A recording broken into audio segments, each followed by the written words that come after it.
looking forward to what we get to do tomorrow. Okay, we'll open it up to those in the room for questions for the student athletes only at this point. We'll bring a mic to you if you raise your hand. Kaylynne, just curious about your thoughts about facing BYU tomorrow. We're excited to face them again. The good thing about playing here and playing in the West Coast Conference is we get to face some teams 3 times, and I know we'll be ready this time around.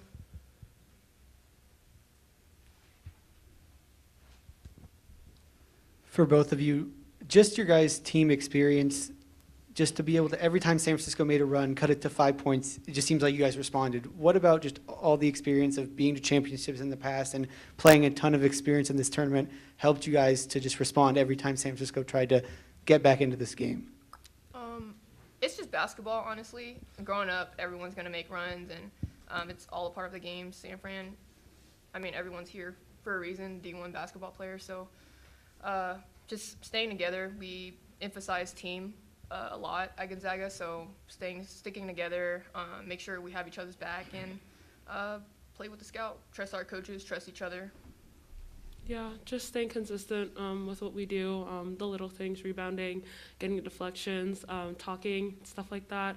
Just making sure that that isn't a thing that dips down when they're getting on those runs, that we stay consistent with that, and then that helps us just build up our defense and our offense all together.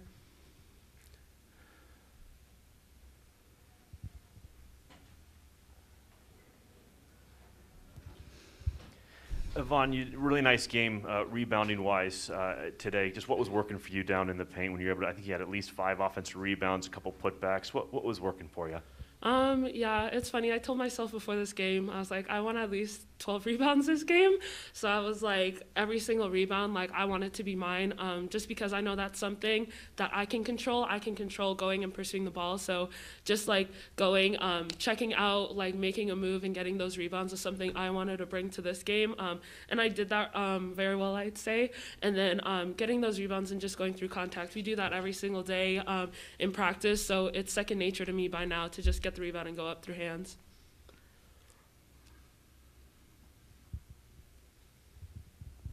Yeah, your guys' coach talked about USF's offensive weapons. You guys held Crimilli to a pretty inefficient scoring night. Was that someone who you guys planned for or schemed for defensively, and was that like a priority? Yeah, she was definitely a priority, just making sure that it's not just the person who's defending her that has to stop her, but it's the whole team that has to help stop her, make her kick to other players that don't score as much as she does. So it was a team effort to really focus on limiting her as much as we could throughout the game.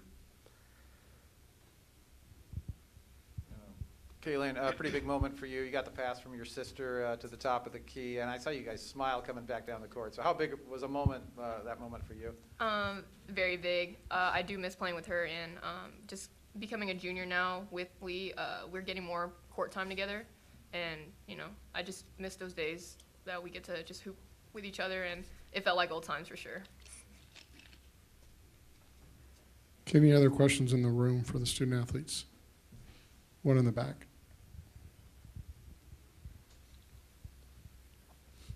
I suppose this will be a question for both of you. With March Madness around the corner, a couple outlets had you guys on the bubble. Just how big is that to get a win here today with that just around the corner?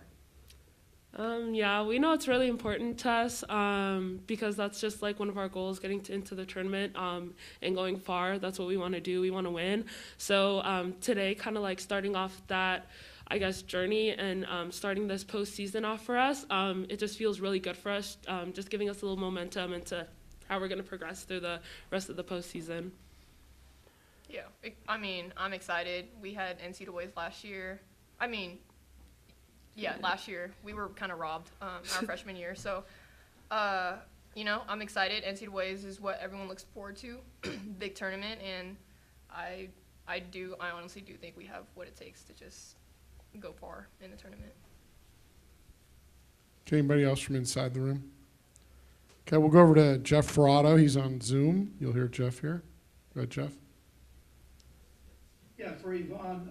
Yvonne, you guys played great against BYU in the first half of the first meeting. and since then they've sort of had your number. Tell me specifically a couple of things you have to do better or different as a team to turn that around. Yeah, I feel defensively we just need to stay consistent because just as you said, like we have really good first halves against BYU, and I think we're really like zoned in on defense, which makes it a lot easier for our offense to flow. So just making sure that we got to take care of our like player that we're defending, but then as a team we also got to take care of each other, keep that consistent throughout the game, and I think other stuff starts to like come to us a little bit more. But I think first off, just like starting off really good defensively and then letting that carry us out through the game. Okay, are there any other questions for the student athletes from anybody? Okay, you two are good to go. See you guys. Thanks, y'all. Thank you. Bye, Coach. Bye. Have fun, Lisa. Thanks, guys. Okay, we'll take questions from within the room for Coach Fortier. They're the best, by the way. Oh, Lisa, I like your haircut. Thanks. Do you buy into the old adage that it's hard to beat a team 3 times in one season? And if so, is that working in your favor? it is hard to beat a team 3 times in a season unless you're better than them. So that's always, when we've been in the situation where we've won the regular season, we've always thought, well, yeah, it's tough. But if you're better, then we'll usually find a way. And, so I don't know that that's playing into our mentality for tomorrow. I think we have to play better than them tomorrow is the big thing. And that's a tough thing to do. Not very many people have been able to play better than BYU. And I think we collectively can, but we got to see if we can actually perform in that way. Coach, your first 2 matchups with San Francisco were a lot closer than this one. What do you think the biggest difference was in this game versus those first 2 games? Well, the first game, we played great defense and we couldn't score. And then the second game, we scored all the points, but we didn't stop them. And so today our big theme was to play on both sides of the ball. And I think offensively, we played better. And then defensively, we stopped them. We didn't limit Carmilli very much, but she did take a lot of shots to get those points. And we were focusing on her regardless of what the box score says. So I think that the combination of being able to defend and find some coherent offense or some second points or whatever points we needed to was the difference. Well, talk about the production from Abby and Anna Maria, who, known a little more for their defense, but they really brought it on offense today.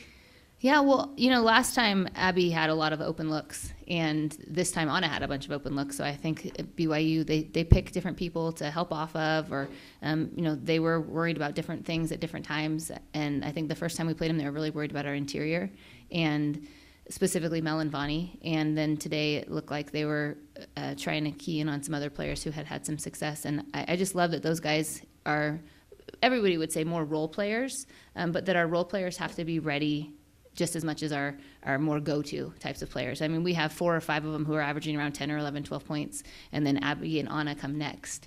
And so just like Vani and Lynn have to be ready when they come off the bench. A lot of people think they should start, but whatever. They have to be ready when their name is called. And with our team, I think people play their role very well, and I just love that Anna and Abby were ready to go when they were needed today.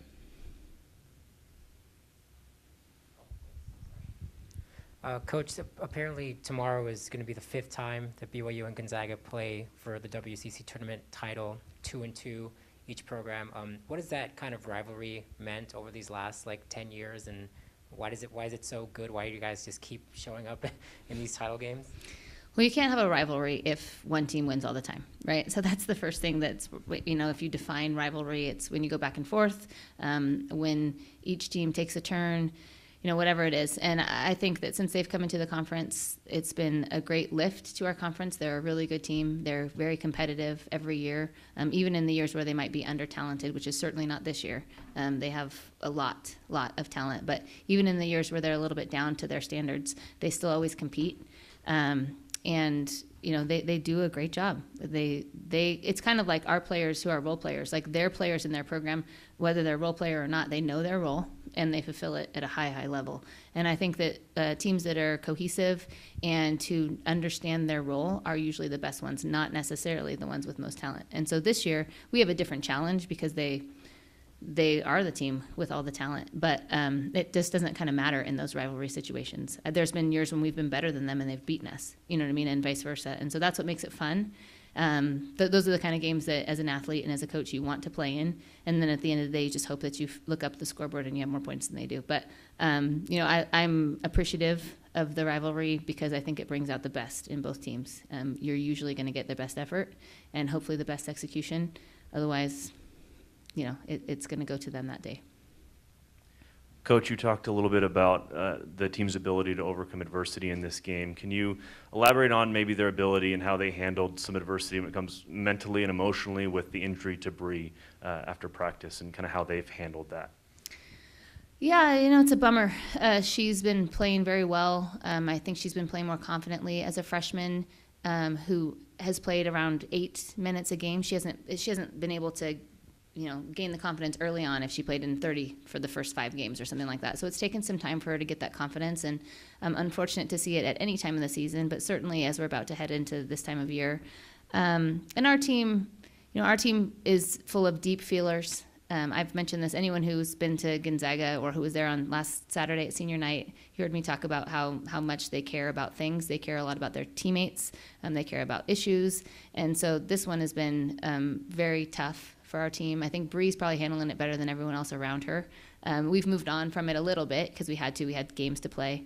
But it's a bummer. You never like to see it. And, hopefully she'll be gaining valuable experience just of what it's like to be in the postseason, even without being able to do it on the court, so that next year when we get to this time of year, she'll be, at least a little bit more ahead of the curve than a typical freshman or something would be.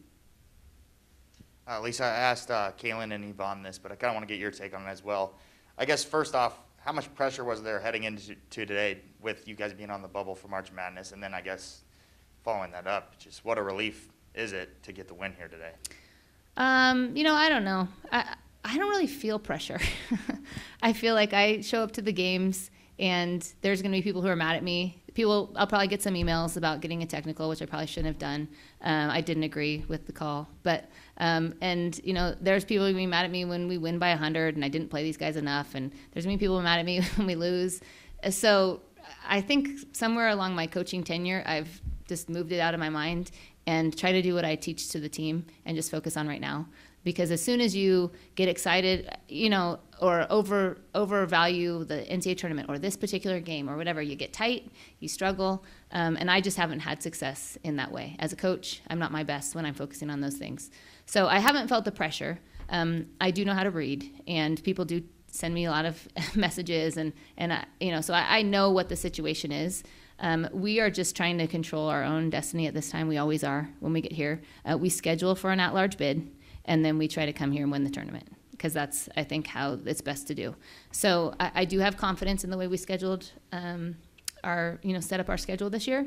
I would have liked to have a couple of more wins in it, but I think that it's okay. And certainly we're one step closer to achieving that next goal.